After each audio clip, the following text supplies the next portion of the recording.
Welcome into another edition of SJHL Insider. I'm your host, Clark Munroe. We have an exciting show for you today, and we're going to get into it very soon. Today on the show, we're going to recap the last couple of days. There's been a couple of games in the SJHL featuring the Flin Flon Bombers and the Yorkton Terriers and the Notre Dame Hounds, so we'll get into all of that. Plus, we'll look at our remaining undefeated teams across the league and just see how are they doing it. How are they getting to these undefeated records so far early in the season? Plus, an early look at some names to watch for the Western All-Star Showcase coming up next month in Warman in early November.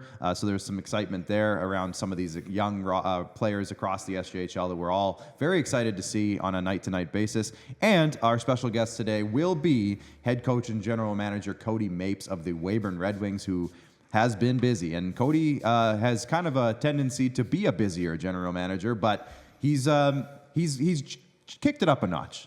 So we're going to look into the moves that he's made over the last week, because there's been six moves. So we'll get into that. But first, we got to thank the sponsors. And of course, we can't go anywhere without thanking these people. They make these broadcasts go. They make everything go. So Canterra Seeds, Borgo, Capital Auto Mall, SGU, Sask Lotteries, UPL, of course, presents all of our broadcasts. Chevrolet is our highlight sponsor. Great Western, Nutrien, RBC, Saskatchewan Construction Safety Association. Thank you to all of our sponsors for making all of this click. And speaking of making all of this click, welcome in Jamie Neugebauer to the show, voicing the Notre Dame Hounds, co-director of media with the SJHL. Jamie, you had a game last night. How did everything go with that? Yeah, pretty even hockey game. I don't know what the shots say per se, 43-29, something like that. Both goalies were very good, actually. Both Spencer Borsos and Massimo Urbani kind of showed out. It was a 3-2 game with a empty netter for Ryder Ringer, but yeah, I mean, I think both teams are still trying to figure out who they are and what they're good at, and obviously the Flin Flon Bombers are always going to have a little bit more experience and a little bit more pedigree maybe than a Notre Dame roster will. So I think the Hounds can take a lot of positives, and obviously for the Bombers, they found a way to win. So that's, I guess there are positives for both teams. Yeah, we'll look into that a little bit more too in our first segment of our next segment, our first portion of our next segment, I should say. But I do have a little mini announcement to make, Jamie. This is I'll call it our soft launch of this announcement. We have a new sponsor, and it's official. We kind of teased it last week here on the show, but we do have an official new sponsor of the Hat Trick. Don't play it yet, gentlemen. I have a speech. I was talking to the owner and founder of our new sponsor. His name's Cole Thorpe, and our new sponsor is Prairie Proud. They are the new sponsor of the Hat Trick. For those unfamiliar, Prairie Proud has been around since 2014, and it's an apparel company that was started in a spare bedroom back in 2014, right here in Saskatchewan, with the goal of celebrating the Prairie provinces via clothing and accessories, while also contributing a portion of sales right back to Prairie-based charities. And funny enough, I mentioned Cole Thorpe. He's the founder and owner. He's from the Langenburg-Yorkton area, and we actually have known each other since we were, 20 years probably, about 20 years. We played baseball against each other, and competitive baseball, I should say, at a high level when we were 11, 12, 13 years old, 14 years old, and then a little bit as we went along as well. But Cole was one of those annoying kids, Jamie, that he was 6'2" when he was 12 years old. So he was just physically dominant back in the day. So we always hated him playing against him. And then we picked him up for a nationals tournament when we were 12, 13. And he was the best guy. So it's oh, I love this guy now. And we were instant friends after that. So anyways, Cole Thorpe, great dude, still to this day. And we're very excited to have Prairie Proud on board. And this is going to develop. This sponsorship is going to change and develop over time. We're going to get some swag here from them. Our guests will get some swag from them. So it should be a pretty exciting thing. But with that in mind, let's do it now. It's time for the Prairie Proud Hat Trick. There it is. Look at that. Boom. Prairie Proud. Nugsy, we got a lot to get into. Even though it was a quieter week, we do have a couple of games to get into. So topic number one, let's look at the last couple of days. We'll start with Tuesday. Tuesday saw Yorkton skate away with a 4-1 win over Flin Flon. Evan Auld notched 2 goals, and Jerron Denwye scored his 8th goal of the season. Nugsy, 8. You heard that right. To hold off the visiting Flin Flon Bombers with a 4-1 win on Tuesday night, Carter Cormier got his first SJHL goal, assisted by Keith Gruner, who has had a good week of his own for Flin Flon. And then on Wednesday, this was the game Nugsy was referring to earlier, Keith Gruner had 3 points, and Cohen Seft Senft, noted team money men player of the SJHL fantasy rosters, by the way. That's my team.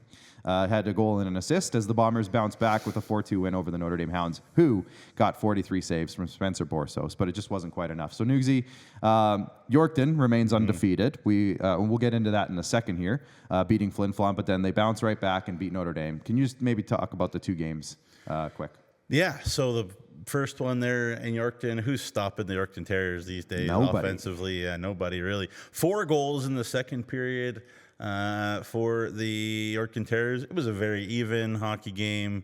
It was kind of a sloppy hockey game, to be honest. Not a lot of tape to tapes. Again, we're not trying to be too hard on anybody specifically, but I know that there were some goals maybe that went in the Flin Flon net that they would like back, but that's the way she goes. It's early doors still, and no use in getting too worried about it. But the Yorkton Terriers, again, find a way to win a hockey game with 4 in the second. Another goal for Jerron Denoy. We keep talking about his pace, Clark. He's on pace goals. He's got 8 goals already. He's on pace for 90. 90 goals, not bad. And Ethan Farrow. I mean, any question marks I think people had, Clark, and I'm sure you would agree. Yeah. About Ethan Farrow, he's answered. Well, and I mean, I don't mean to say anything bad about Ethan, but I think that was the big thing going into the season was we said, okay, Yorkton's going to score lots. I think we all agree that they're probably going to score lots of goals. What about the other end of the ice? And not that Ethan Farrow was worrisome, but we were all like, will he prove it? And so far, yeah, he's been proving it pretty good. Well, they've given up 9 goals in 5 games. So, there you go. And you can only, you say who are they facing, blah, blah. You can only face the teams ahead of you. And we always talk about the parity in the SJHL. And so every night is going to be a test. And, he has passed that. Now, the next night in Notre Dame, and I talked to Mike Reagan before the game in our pregame interview, talked about how there is an adjustment period for every team that maybe plays in a rink one night and then Notre Dame the next, just because of that ice surface. And he was wondering how his team would respond, and they didn't play very well in the first period, the Bombers. The Hounds got a beautiful goal from Marko Djordjevic. But as the game went on, the Bombers' strength and experience, I think, really did well for them. They got a few goals. The Hounds never quit, but it was a tight game in the end. 3-2 with an empty netter. Ryder Ringer, noted Neugebauer team member. Keith Gruner also really lighting it up for Team Neugebauer. So keep it going, fellas. That's why I had to say Cohen Senft got a couple points too because he's on my team. So I had to make sure I mentioned that. I'm really happy with Team Neugebauer so far, and I'd love to get Cody Mapes' thoughts on the fantasy draft. I know he pays close attention, but the Bombers, again, not two not pretty games. I know the Flin Flon fan base is used to dominance all the time, start to finish. Mike Reagan was calm. He said, it'll be a process. We're going to find out which of these young kids are worthy of the Bomber jersey, which are not, which of the old kids are, and which one are not. And he'll find out, and you got to trust him because he's deserved that, I think. Yeah, and it's so funny, and we talk about Flin Flon maybe not getting off, and again, I say this kind of tongue in cheek in a way, but like we talk about Flin Flon not getting off to a great start. They're still 3-2-1 now. That's 3-2-1. They're fine, but we're just so used to them being undefeated, dominating. Last year, I think gave us maybe a bit of a skewed view of how the Flin Flon Bombers should look. Simply because I think at the beginning of the year last year, they were blowing teams out 7-1 every night. Yeah. So it's okay, let's rein it back a little bit. Yeah. They're fine. Don't be spoiled, Flin Flon fans. They're fine. Don't be spoiled. We love you. Don't be spoiled. Yeah, they're going to be okay. But speaking of teams that are having really good starts, and we already mentioned Yorkton, Melville, and Melfort, also both undefeated. So I guess, Nugsy, what's going right for these guys so far? Yeah, interesting. I mean, I had an interesting question with Mike Reagan, in fact, before the game yesterday, or a couple days before the game yesterday, about, do I like Yorkton more? Do I like Melville more? What do I think about comparing and contrasting? I think Yorkton does it a different way than Melville and Melfort. Melville and Melfort are structured and heavy and, team, and do they have the very, very high-end talent? Maybe Melfort added somebody, little bit of a spoiler. We'll get to that in a minute. And I'm sure those teams will continue to tinker their rosters. But you look at it, I mean, Melville and Melfort have given up 8 and 6 goals against so far. That's 2 and less than 2 per game. So, they're getting good goaltending, whoever's in the net for Melville, or if it's Christian Coombs or Malaka in net for Melfort, getting great goaltending, heavy, structured, experienced decors. It's just smart, simple, safe hockey for those two, and they're doing it the right way. Obviously, we've talked about Yorkton's explosive offense, so they're doing it different ways. Maybe 1 and 2 and 3 are different, but I did get some grief for the power rankings. The fact that I put Melfort 1 and Yorkton 2 and Melville 3. Really, I think you could kind of put them in any order right now and be fine. I would say maybe Melfort has had a slightly tougher schedule. Who gave you taking grief? Care.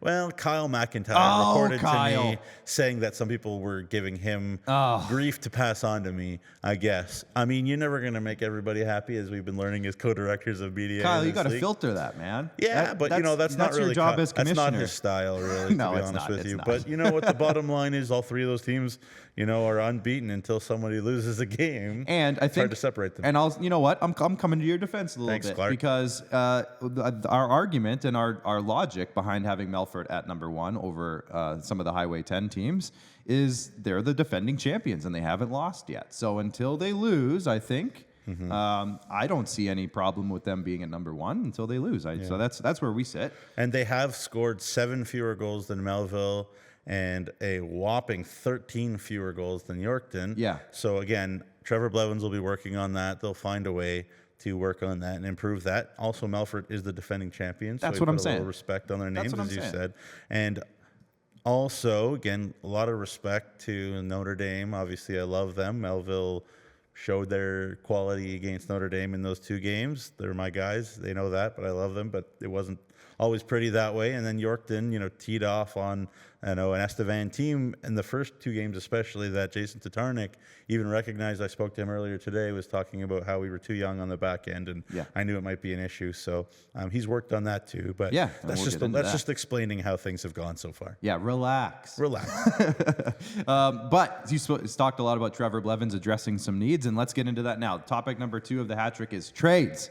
Trades. Yeah. It seems like it's the deadline. Like it feels like it's the SJHL, the CJHL trade deadline with everything that's going on. So, Nugsy, I'm going to run through all of the things first, and we'll start with. Actually, you know what? Let's go move by move, because then that way we don't get overwhelmed with all of this information. Sure. We'll start with Melfort, adding younger brother of one of last year's stars of the league, Aiden Hutchinson. They've added Ashton Hutchinson from the Spruce Grove Saints of the BCHL. So they've added some recruits to their forward group who, despite losing a ton of talent and production from last year, they're still off to a 4-0 start, and now they're adding Ashton Hutchinson. So I know that you got an inside scoop on Ashton Hutchinson. Can you maybe go into that? Yeah, we all love Aiden Hutchinson, his big brother now at Northern Michigan University in NCAA D1. Obviously had a great year last year, helping the Mustangs to the championship. He talked about how, I'm biased, he started, but then he said, went through a really good scouting report. He's very, very skilled.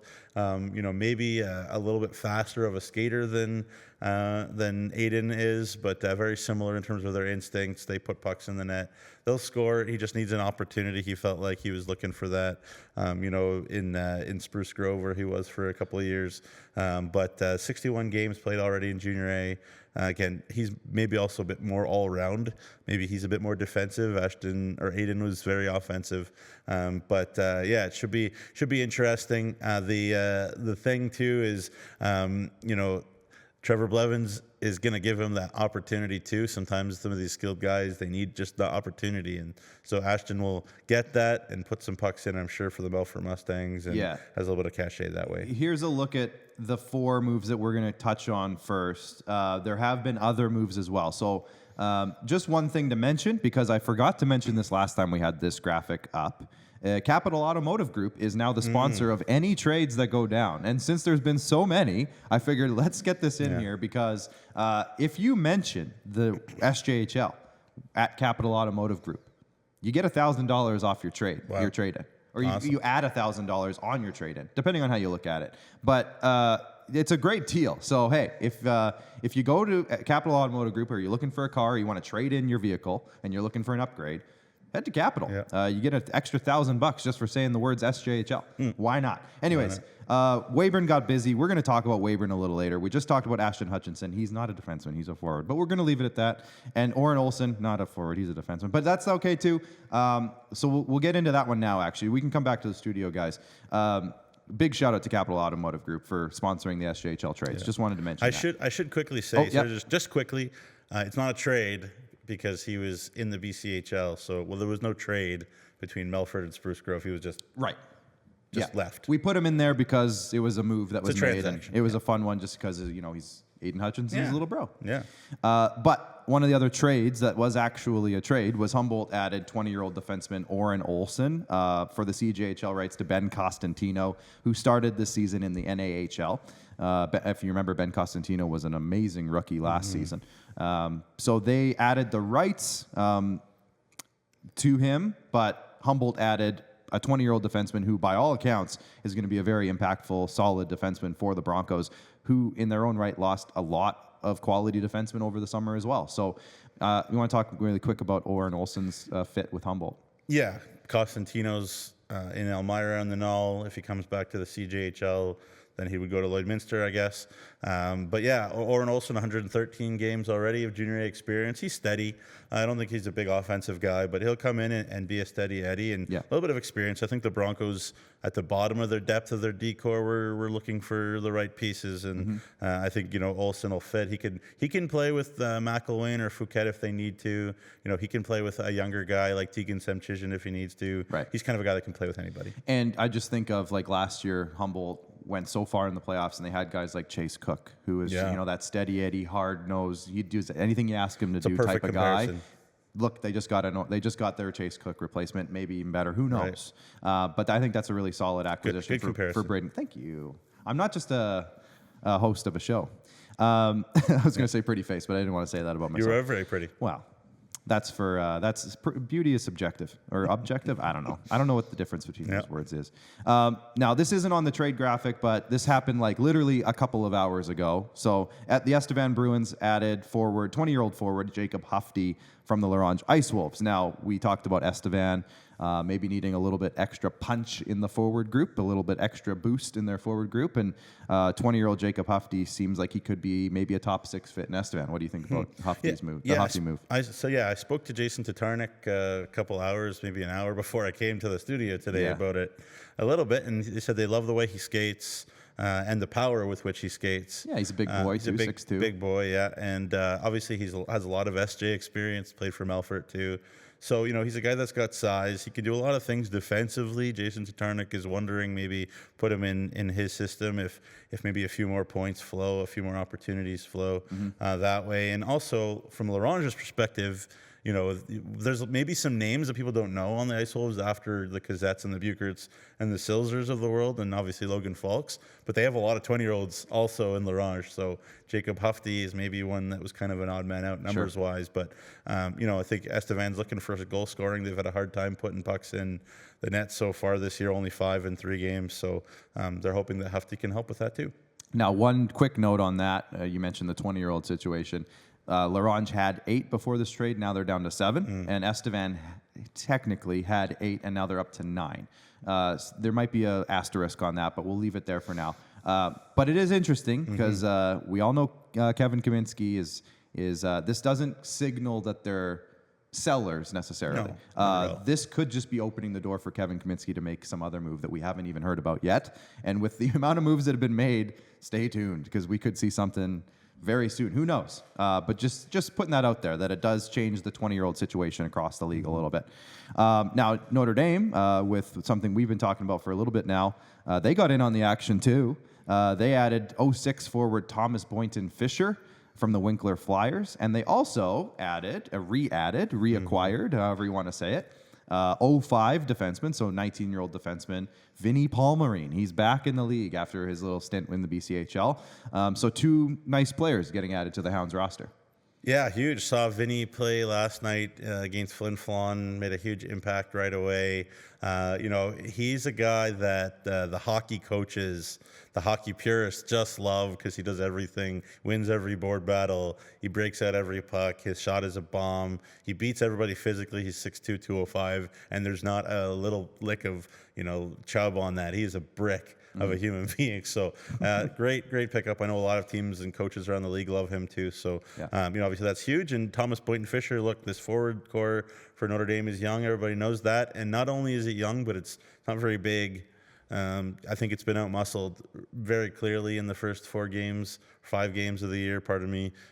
So I think that was something that Brett Pilkington had in mind. So Thomas Boynton Fisher, my expectation is that he's going to fit in kind of the roster right away here and try to help win some of those board battles, win in the corners and things like that, because Notre Dame's had a hard time that way. There you go. Good addition then. Now, one more reassignment, and then we got to talk about the boom, I'll call it. The boom. Not the boom or doom. We're not going there. We're not looking for copyright infringements with the Costco guys. But Nipawin, the Nipawin Hawks have added 06 forward Ashton Tate from the WHL's Kamloops Blazers. Now, I think this is a big opportunity for a kid like Ashton Tate, who's already got, I think, 3 seasons of of WHL hockey under his belt, more or less. 2 full ones and then like a partial one. This is a big opportunity, I think, for an 18-year-old forward who's going to, I'll say, a younger roster in Nipawin, and I think he could be maybe, if he plays his cards right, it could be a huge opportunity. What are your thoughts on Ashton Tate going to the Nipawin Hawks? Yeah, I mean, he'll get lots of opportunity to show what he can do. Obviously, he'll fit in terms of being a younger Saskatchewan kid. Let's throw the Western Hockey League part of it out, maybe. I mean, that's nice, I guess, but Kamloops has had a really hard time the last couple of years. Obviously, he was mentored by some very good Kamloops Blazers teams a couple years ago, but the last year or two, it's been a rough go up in Kamloops. So, maybe trying to find a bigger opportunity there, and maybe a more positive situation too. And I think the Nipawin Hawks, this is a patient thing. He's not a 20-year-old with tons of WHL experience. Just because he's played lots of games doesn't mean he's had a lot of ice time. I'm not trying to put the kid down. No, I know what you're saying. The way it's gone. Yeah, he was a young, he's a 17-year-old player last year on a pretty solid Kamloops team. And the year the year before that, he was a 16-year-old defenseman, or not defenseman, forward. I meant to say player. Yeah. I don't know why I said defenseman. He got 22 games of experience in the dub, but he also had 24 games in AAA that year and had 30 points. So I mean, and then the year before that, he had 45 points in 41 games. So as a second-year AAA player, right? Yeah. So that's a big. And I've talked a lot about kids coming out of the Mintos the last bunch of years. And not anymore because he's gone, but Tim Leonard, the coach there in PA, I think I'm such a big fan. The Mintos haven't always won. They have sometimes, but they haven't always won under him. But kids that come out of the PA Mintos are defensively responsible, structured, and mature in ways maybe that some kids coming out of other programs aren't as much. He's very focused on that before he lets a kid go from his program, or has in the past. And so I know Ashton learned a lot from him. Probably learned a lot up in Kamloops too. But great pickup for Nipawin, but a young Saskatchewan kid back to the league, and that's the thing that I'm focusing on. Yeah, anytime you can just add a solid 18-year-old player with experience, I think that's a solid addition for Tad Kozin and company. Now, we won't get too deep into this because we're going to talk a lot about it with our guest later on, Cody Mapes, but Weyburn added, I'm going to say it loudly for everybody, 6 forwards. 6. That's half of a forward group. They added 6 forwards in the last week. But the big ones that we're going to talk about, and Nugsy, I'll get quick thoughts just on the group of 3 that we're going to bring up here. 20-year-old Ethan Decay, who's a Division I commit. BCHL returnee Jerome Maharaj, who was their leading scorer last year, and NAHL returnee Jackson Ruthven, who was a very solid player last year, and now he's a year older. So just the 3 of those guys, what a huge boost for a roster. They're still looking for their first win, Nugsy, but this changes everything, wouldn't you say? Yeah, I was joking with former Notre Dame Hound Cypress Smith-Davis, who's on Weyburn, about buying some name tags so that they can know who's going around the forwards there. And he joked, load it right up on name tags. But Cypress is a great kid, and I know he'll do great there. But Ethan Decay, I think he's the newest one probably to SJ fans. He's a guy that is electric, offensive forward, can go end to end. He can make things happen. He's been around the block. He's committed to Michigan Tech D1 NCAA already, and obviously his little brother Luke already on the Weyburn Red Wings. So there's that family connection. But electric guy. He's played for the Brooks Bandits. He's been around the block in the BCHL and the AJHL, and just looking for somewhere to be wanted. You hear kids talk about finding a way to be comfortable in the right way, if you know what I mean, like feeling like they're wanted to have a role that they want. And so Ethan should have that here, and it should be interesting to see how he fits in. And obviously, Jerome, as electric, dynamic as a player we've seen in the league in a while too, just very exciting. And Jackson a little bit more beefy, heavy, power forward type guy. But those three guys should instantly provide offense for this Weyburn team. And if they don't, then maybe something else is going on. But you plug those three guys pretty much into any team in the SJ, and they should really help. Yeah, really impactful trio of additions. And on top of that, they also added 06 forward Tyler Doms from the NAHL. They also added two other 06 forwards as well. So Cody Mapes been busy, and not only is he just getting 20-year-olds and loading up, he's also getting 18-year-olds, and he's looking towards the future as well. So a balanced group of six, but at the same time, 6 forwards at any given time is a big swap of roster players, and we'll see. Now, that just also screams to me that there has to be more coming. Now, we talked about this off the air, Nugsy, but Weyburn is now sitting at 10 20-year-old players. You can only dress 8, so maybe we'll ask Cody Mapes about that when he comes on with us in the next segment here. Now, we have one more topic before we do get to our guest, so let's go through that quickly, Nugsy. I know we wanted to look ahead to the Western All-Star Showcase in Warman and some names to watch for that event. Now, again, for those who need a reminder, this is a World Junior A Showcase training camp, essentially, and you cannot be older than 05. So no 20-year-olds are involved in this, and only a certain amount of 05s can actually be included on the actual roster. So there won't be a high focus on 05s. It's going to be 06s and 07s that largely get, there'll be more of those there than 05s, I should say. So who are you looking forward to seeing, and who are some names to watch? Yeah, so just a quick point to what you just said. People wonder, why wouldn't you just send all the best possible players? And that usually is the 05s. Yeah. But the National Hockey League has input on Hockey Canada events. This is a Hockey Canada event. What do the NHL want to see, Clark? They want to see as young of the kids that you have as possible, that are as good as possible. Yeah, they're thinking, they're thinking along the lines of draft for themselves. Yeah, and looking ahead to the future. Will a kid move to the USHL or whatever, BCHL, whatever, or jump from the SJ to college and then college to wherever. But so and also you won't really see dub kids. It's not a thing really for Western Hockey League kids. So then a couple things to think about there, right? So I'm really focusing this segment on 06s and younger. We can talk about 05s that could make it maybe. We have a whole month of shows. We've got a bunch of time, but we want to really give this tournament a lot of attention. And I love talking about players, so that's my favorite thing to do. I don't know if you noticed. So obviously the first guy that's going to be there, and it would be nuts if he's not, is Jackson Herchak. Yeah. Colorado College D1 commit, having a nice start in Kindersley on the back end. His buddies, the Twins, the Perlingers, are also off to a good start. They're also 07 forwards. Again, I think something maybe went wrong if the Perlingers aren't there. They have a whole year of junior experience as well already under their belt. You think about a Connor Miller, who's in 06, also committed D1 to Humboldt. Augustana. So these are guys that people have seen in the SJHL. Obviously, Cohen Senft, another guy, relied upon top 6 minutes for Flin Flon into a run. So again, those guys probably will all be there. Feel pretty good about it. Guys who maybe you aren't familiar with right now, I think about Leo Seitz, who is a highly touted kid out of Winnipeg.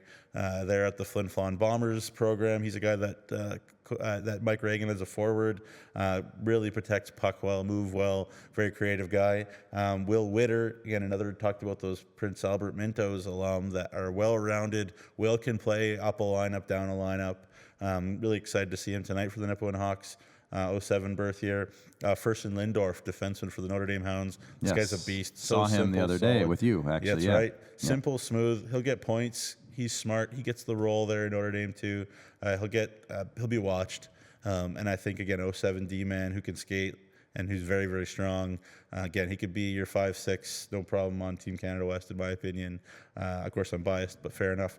And then 2 more names I want to talk about. Again, I don't want to go down the whole list because we could. Yeah, I mean, we could go on for a while on this. Go on for a while. But 2 more names. Tegan Semchizhin, really impressive start as a defenseman. I think he's very offensive geared to start with for Humboldt, goes end to end. But again, opportunity. Oren Olsen's going to take a few of his minutes away, but I think not too many. Either that or boost his minutes. Or boost, you know? well, as if they play together, that would be a nice combo. Yeah. Tegan, again, he's not afraid at all at the SJ level. He's been impressive, moving end to end and moving pucks and making things happen. He's very creative too. I love to see that, and I love Tegan's family. His big brother's a great linesman in the SJHL. Really like talking to him, and referee too. Then last one, I still need to see him more personally before I make a big impression. But William Leonard, obviously on the Yorkton Terriers, off to a great start, playing on a line occasionally with Jaron Denvoyer. Obviously, he's going to bang in some pucks. We'll see. He's out of a really good AAA program in Quebec Magog. They are regularly at the TELUS Cup. And dangerous at the TELUS Cup, and William out of there. So there's some names for you to kind of think about. Hercheks, the Perlinger twins, Miller, Semft, Lindorf, Seitz, Witter, Semchijan, and Leonard are all names that could really very easily be at this Warman Showcase. Yeah, and stay tuned for more to come, and we'll probably drop more information about that event throughout the upcoming month. But we do have our guest locked and loaded. His words, he just texted me. He's locked and loaded. Cody Mapes is joining us from the Weyburn Red Wings, head coach and general manager. Cody, I know you just got off the ice. How'd practice go today?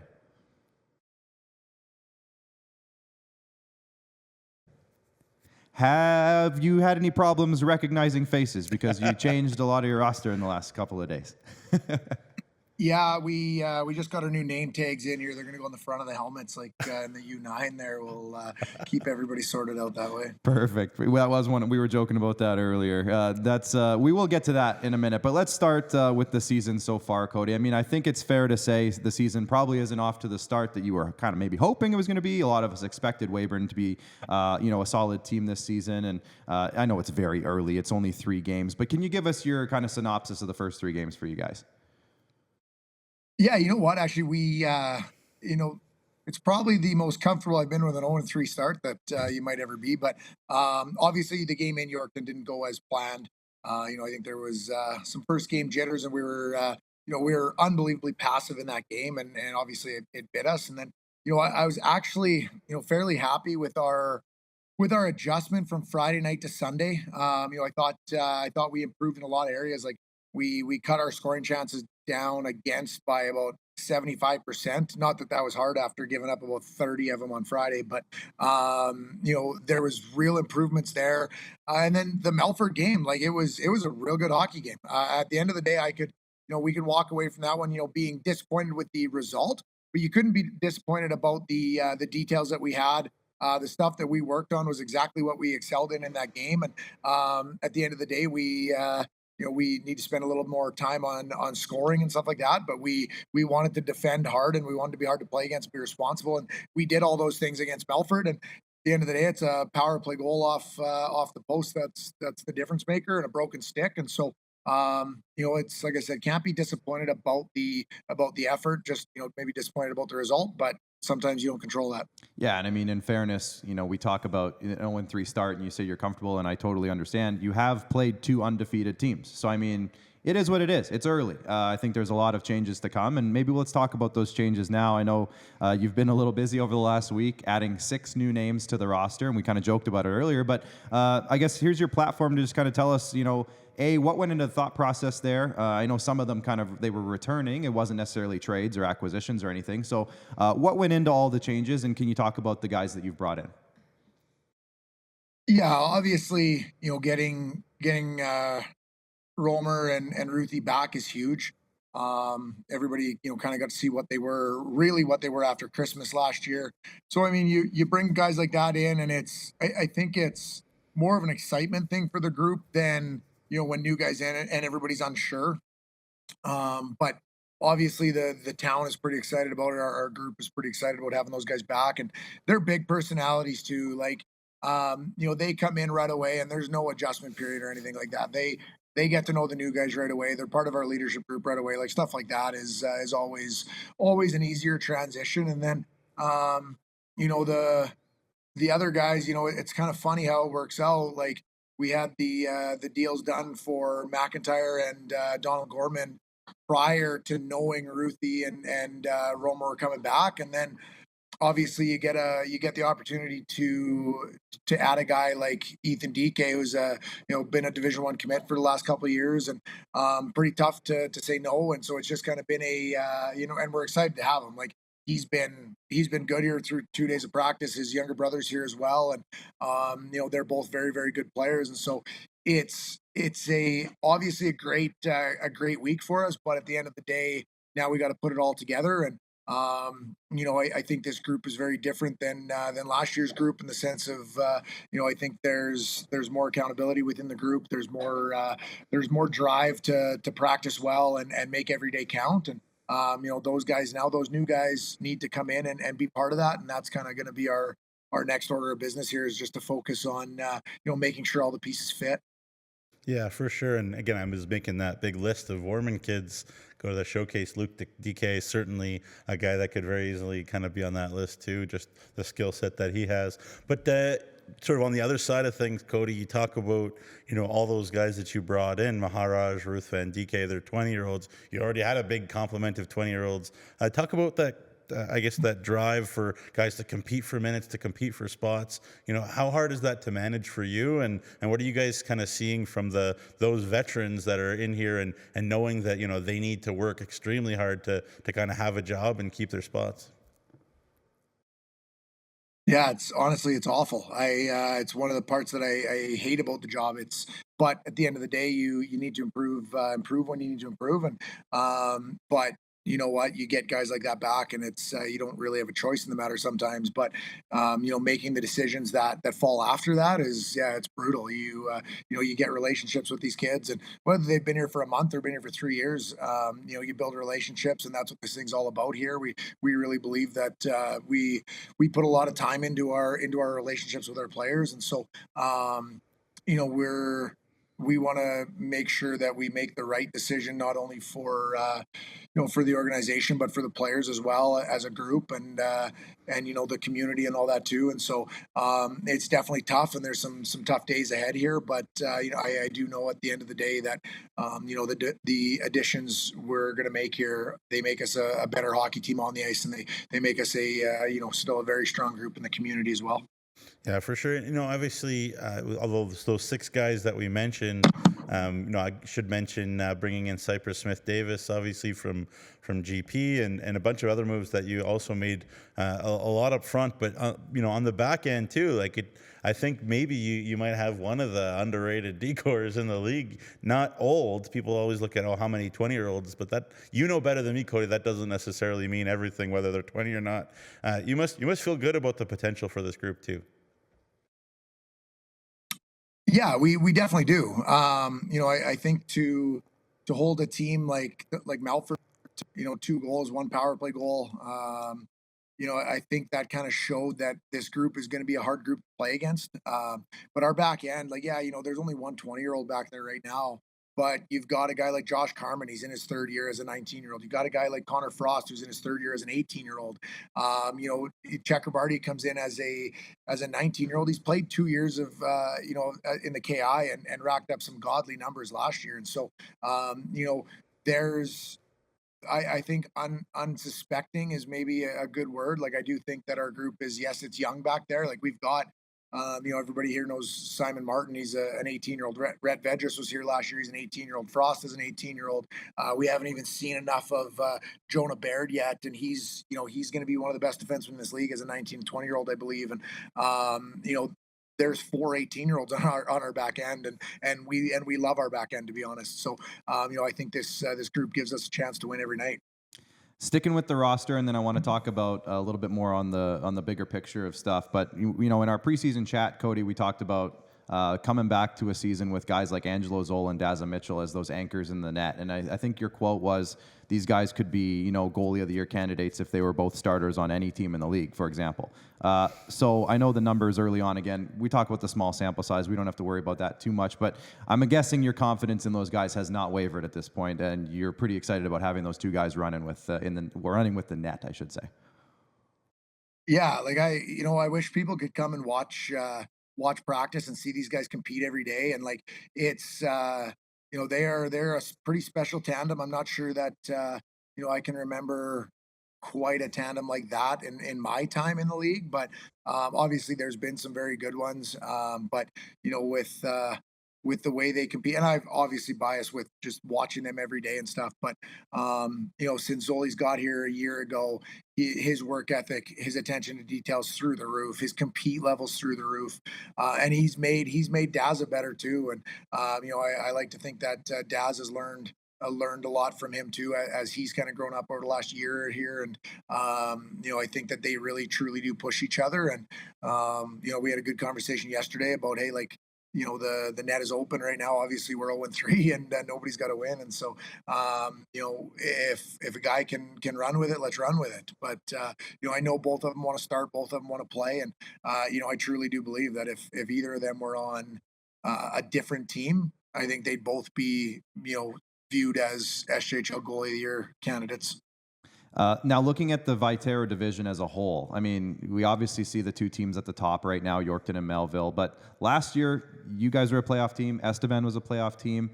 In years past, that wasn't necessarily the case. I think the Viterra division's done a little bit of a rebranding over the last few years, so to speak. And now we see a division potentially with 4 playoff teams in it. So does that change your approach at all in terms of maybe looking at this year differently or loading up this year differently? Or how does that competitive division, I guess, change the way you do things in Weyburn? No, I don't think it changes anything. We want to be the best that we can be today or this year, pardon me. And, at the end of the day, we still really believe that, this league, generally speaking, if you look at the history of it, the league runs through Melfort. The league runs through Flin Flon. Like, Humboldt's obviously got a great team. That stuff hasn't changed. I do think our division is going to be very, very good. But that's not a slight to any other division. It's just, I think there's going to be 3 very good divisions this year, and it's going to be a very good league and a very, very tight league. Like, you see it early on here, other than a couple blowouts, but us being part of one of them. But I think everything is going to be real tight here from top to bottom. And it doesn't, like I said, doesn't really change what we do, but I think it prepares us better. Like, instead of being a division that maybe there's only 2 playoff teams or whatever it is, but now we're talking about a division that it could have 4, and you play the most games against those teams. And the best competition you have throughout the year, the more it's going to help you come playoff time. Yeah, for sure. And just a last one from me, Cody. I appreciate your time. I know you pay close attention to what we do here with the league, and love to throw shots at me on occasion. But you're a nice guy. Appreciate it. I guess what did you think of our SJHL fantasy draft? If you don't know what I'm talking about, people out there, last Monday we had our SJHL fantasy draft. A bunch of guys were taken. I'm looking like a genius thanks to some good tips, I guess we'll say, about Jerome Maharaj. What was your overall take on the players that we took, the whole league in general? Wow. You know what? I always thought you were the smartest guy in the room, Nugs, even now I know for sure. I think you're probably going to run away with this thing. Although I did hear that Faith Daddy put a team in of all the kids that weren't picked. And so I think that I think Faith Daddy might give you a run for your money, but I think you taught the young guys a lesson there in that draft. Yeah, that was me and Rory definitely asked him a few questions afterwards, like who are you getting your information from, and all that stuff. This is supposed to be called the Insider. And then podcast. Shortly after the draft, Cody, and I know you know this because it's part of your team's social media accounts. Shortly after the draft, stay tuned for big announcements coming later. And I'm like, hold on a minute, who? Look, hey, you guys can send messages, call people. You're right. Who you talk to, choose to, and your time. That's up to you. Yeah. Jamie? It might have looked real suspicious if your first 3 picks were Maharaj, Ruthven, and DK, who wasn't even in the league yet. Well, I didn't think for a second DK that was a good pickup. Yeah. There we go. But anyways, me and Rory did have some questions afterwards, and we'll keep digging. But the insider trading is getting a little out of hand.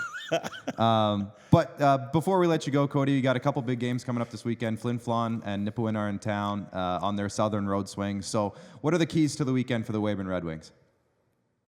Well, I think right now, obviously, there's a couple good teams coming in right now. We've got to worry about what we control. We've had a good couple weeks of practice here. Obviously, there's some figuring out what's going on right now with guys' roles changing and stuff like that. But at the end of the day, we have to make sure our details are good right now. This is more about us right now than anything else. Obviously, we're aware of what Flin Flon does well, and but right now this week has really been a lot about what we're going to do well, what we're going to focus on, kind of what our key points are here. And I think if we continue down the path we've been on here over the last couple of weeks, I think that we're going to be really happy with the outcome here in the coming months. Well, everybody get out to the rink in Weyburn. It's going to be a fun weekend, I think, at the Crescent Point Place. And Cody, all the best going forward, and we'll probably chat again before too long. Can't wait.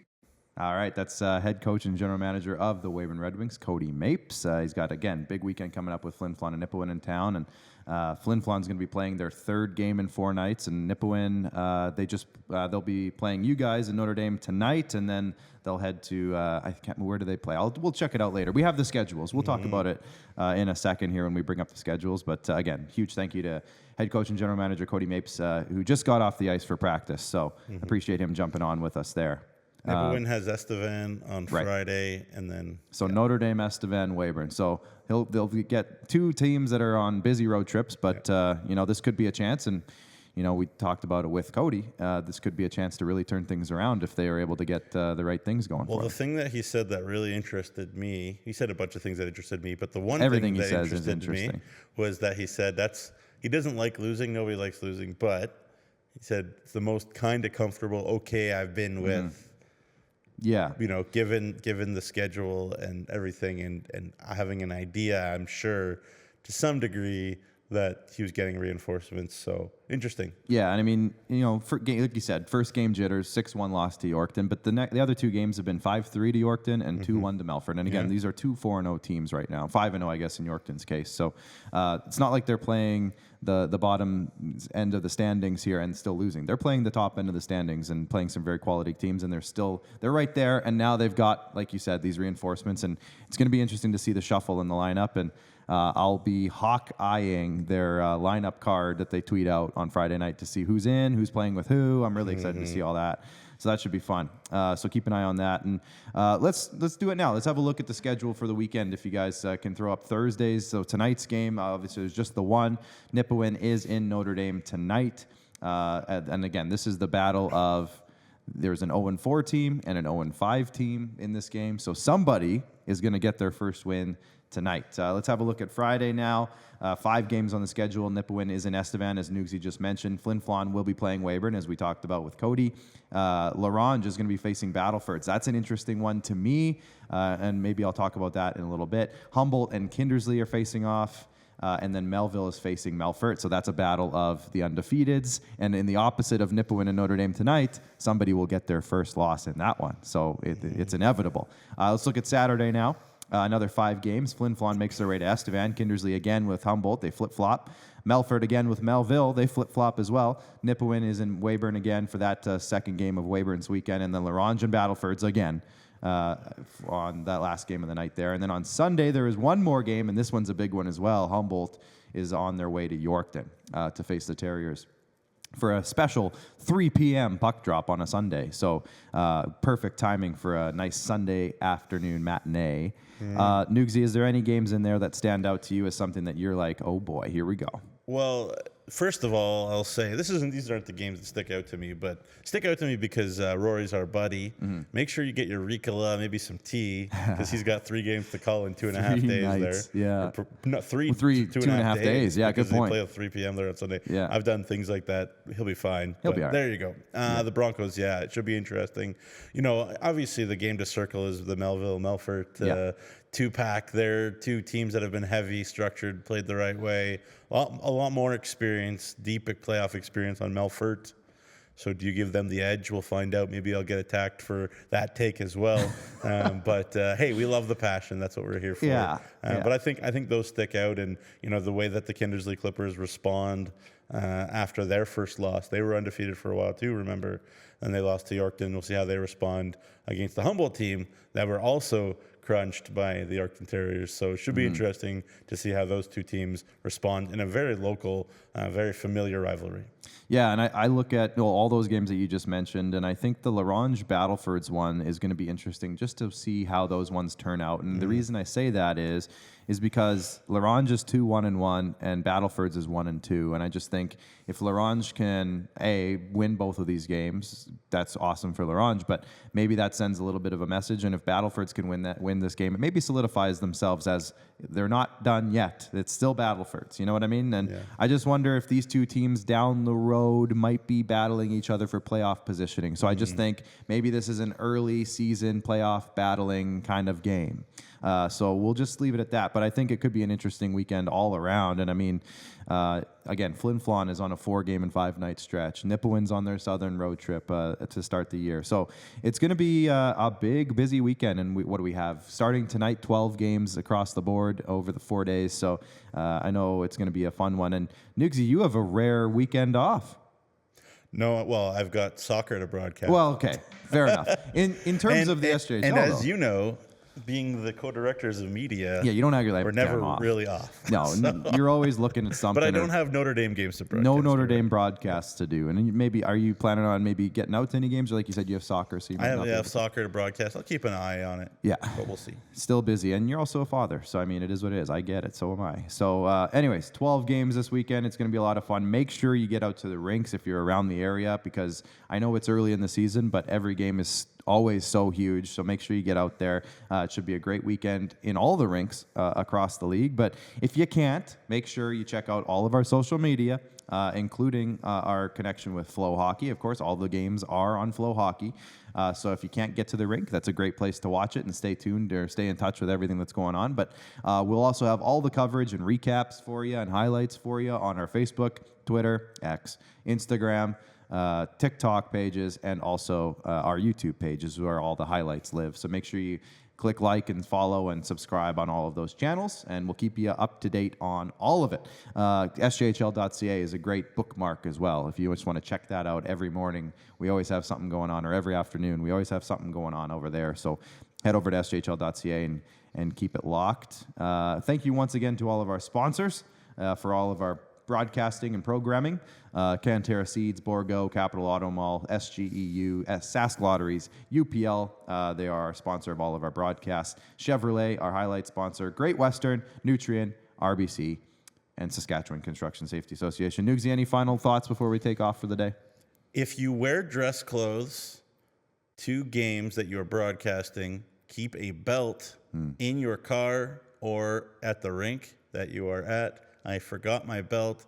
I used a skate lace to keep my pants up, and it was a very uncomfortable experience, the game last night between Notre Dame and Flin Flon, and I got chided nonstop by Commish. So keep a belt in your car.